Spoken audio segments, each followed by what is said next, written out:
আজ বিকেলে হেঁটে হেঁটে ফুচকা খেতে বেরিয়ে পড়েছি, আর আমাদের বাড়ির সামনে, তাই হেঁটে হেঁটেই যাচ্ছি। হেঁটে হেঁটে যেতে খুব ভালো লাগে সবার সাথে গল্প করতে করতে। আগে প্রতিদিন ভোরবেলা হাঁটতে যেতাম, এখন আর ভোরবেলা হাঁটতে যাওয়া হয় না, তাই ভাবলাম যে হেঁটে হেঁটে ফুচকা খেয়ে আসি। ফুচকার দোকানে পৌঁছে গেছি।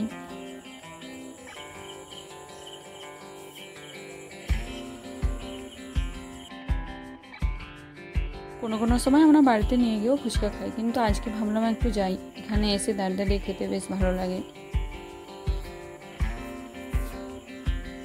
এখানে ফুচকা ছাড়াও ডিম টোস্ট হয়, চাউমিন হয়। ফুচকা খাওয়ার জন্য লাইনে দাঁড়িয়ে গেছি হাতে শালপাতা নিয়ে। ফুচকা চলে এসেছে আমার কাছে। আমার ফুচকা খেতে খুব ভালো লাগে, প্রায় সবারই ফুচকা খেতে ভালো লাগে। আমরা আজকে ফুচকা খেয়েছি আর চুরমুর খেয়েছি। আজকে চুরমুরটা খেয়েও খুব ভালো লাগলো। আমার এই রাস্তাটায় যেতে খুব ভালো লাগে। কি সুন্দর সবুজ গাছপালা, সবুজ গাছপালার সান্নিধ্যে থাকলে মনে খুব শান্তি পাওয়া যায়।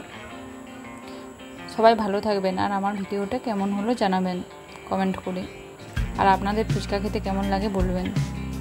ধন্যবাদ।